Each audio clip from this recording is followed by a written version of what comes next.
One thing they don't teach we Africans is this. No country exists on a foundation of multiculturalism. There is nowhere in the world. Listen to me very carefully. All this nonsense, even the crap that Coca was coming up with, telling you about diversity is our strength and all that rubbish. Allow me to repeat, there is no country on this earth that survives on a foundation or a bedrock of multiculturalism. It doesn't exist. That is why multiculturalism in Africa is dead on arrival. It can never work. Because we are tribal beasts by nature. We are tribal by nature. That is why we travel from wherever we are during New Year's, during Christmas, during Easter, during New Year Festival to go back home where we come from. Because that is where we identify with. Now, let me ask the U.S. ambassador a very simple question. Is United States of America a multicultural society? U.S. that was created and built by Western Europeans. U.S. was created, should I say, created by God, of course. Built by Western Europeans. Mostly English people that was fed up with the way of life of the English monarchy. They went to America on merry roads. I want to ask the U.S. ambassador, I want to teach Africans what they don't know this evening. There is no country that functions on this multi-ethnic rubbish. Nowhere in the world, not even the USA, that was created by people who are not indigenous to America. The owners of the soil of America are Native American Indians. That is a fact of life. God gave America to Western Europe to develop and gave them a special grace to be the beacon and the light and the conscience of the world. Because God knew that if he had left all these wonderful people in Europe, they would become contaminated. He removed them from Europe, sent them to America, built a wonderful nation as a shining light and a beacon for the whole world to look up to. Even that America that was built from scratch by people who are not indigenous to the land is not multicultural. Why am I saying this? America was founded on the principles of Judeo-Christian, Greco-Roman, democratic value systems. I repeat, America is not multicultural. They accommodate other races and other nations. Yes, they can accommodate you. But where you're coming into, the bedrock, the foundation of America is based on Judeo-Christian principles, Greco-Roman political ideology, which is republicanism. America is not multicultural.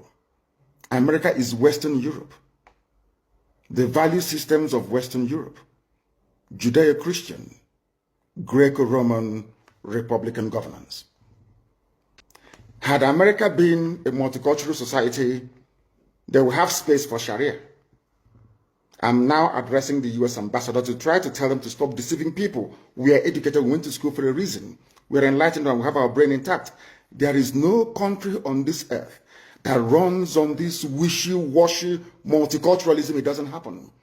What you have are established order and value systems upon which various cultures can now coexist. If you go to America, you coexist under the provisions of the United States Constitution. And the U.S. Constitution is a Christian constitution, not Islam. America is not multicultural, but under that bedrock of liberty and egalitarianism, you allow other cultures to come in. But first of all, they must swear allegiance to or take an oath to uphold the Constitution of the USA. That is something that the U.S. ambassador never told the Janjaweed that went to visit her. The same way that Nigeria cannot function as a viable entity. Wole Soyinka knows what I'm talking about. I'm even sure somebody who claims he's learned, as Bishop Coker is, understands what I'm talking about. No country on this earth. The value system of the State of Israel is based on Judaic principles. The value system of Russia is entirely theirs, it's based on theirs. It's the Russian way of doing things from times of the Tsar. If you go to Saudi Arabia, it is essentially a Sharia Islamic state. You can live there, no problem. You can build your churches if you want. I think they've not started to allow churches to be built. But it is never, never a multicultural society. Japan is not a multicultural society. China is not. They can accommodate you, but that doesn't mean they are this is the type of nonsense they feed Africans.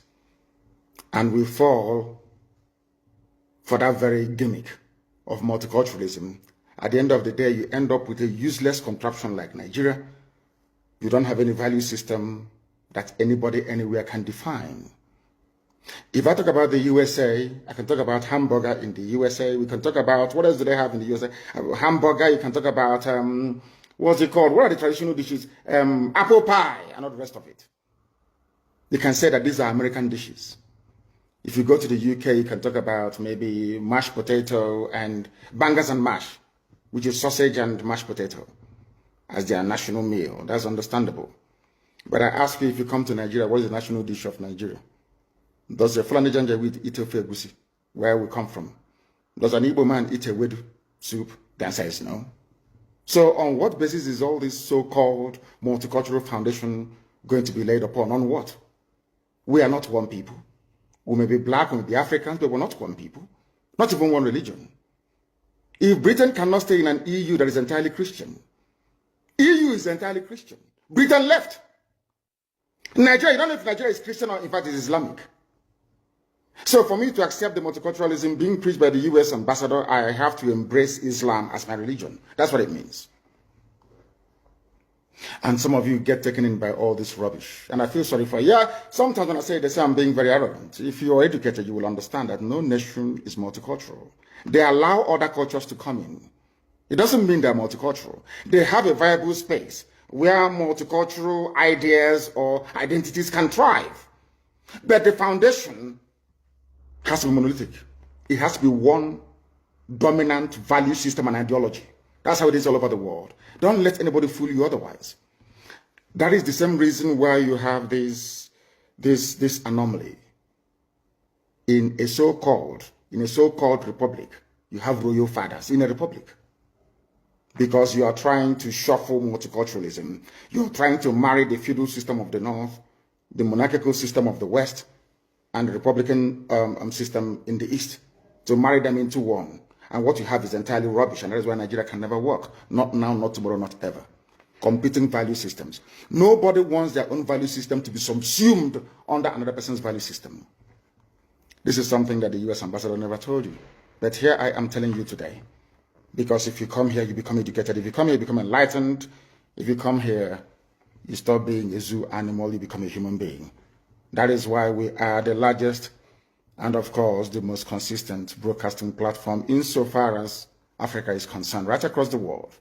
Millions listen to us because they know we preach the truth, the whole truth and nothing but the truth. That is why this very day, because you are in one Nigeria, in multiculturalism, the army will come to Olo to defend Fulani Janjaweed living in our forests.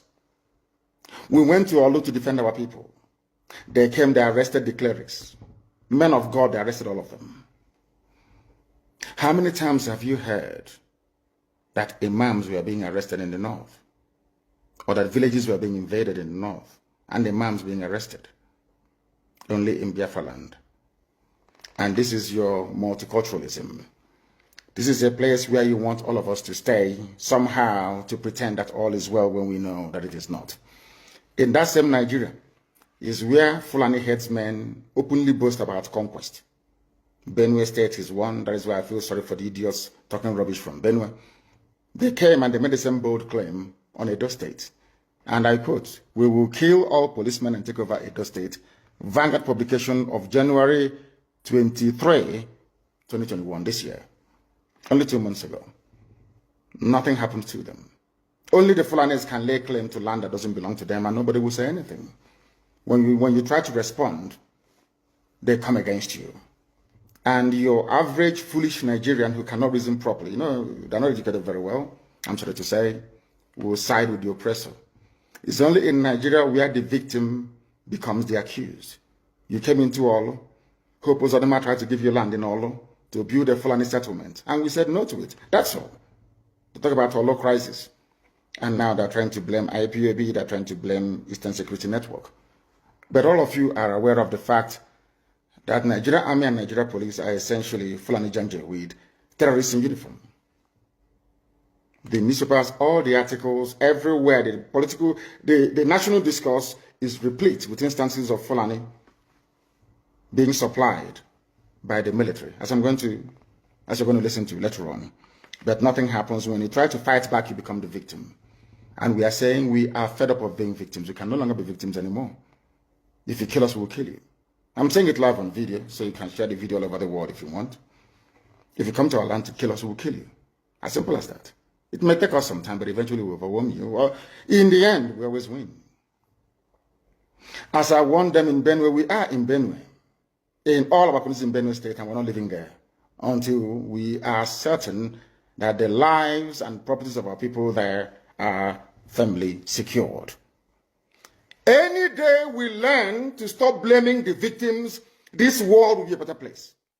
I'm directing this very statements to the US Ambassador, to the UK High Commissioner, to the EU presence in the zoo, and the UN as well. I know all of you will do nothing. We are not Muslims, so you're not going to help us. That's obvious. We know that for sure. But we have something that you do not have. We have the grace, the might, and protection of God Almighty in heaven. And we know that God exists. And as long as He liveth, as my name is Nnamdi, my Redeemer liveth, as long as God lives in heaven, all of you can never triumph against us. Ojukwu said it before, and you said he failed. We know why he failed, because God said the time wasn't right. I want to show them, my children, what is called Biafra, that very kingdom. They have to fight their way into it. If that is the option you leave for us, then by all means, we will oblige you. But Biafra must come, or we all die. It's as simple as that. There's no alternative. People must understand the rage that is boiling within us. You must understand how angry we are. We may look normal to you, but we are very, very angry, believe you me. And by the time we are done with Nigeria, the name won't exist. That I can assure you.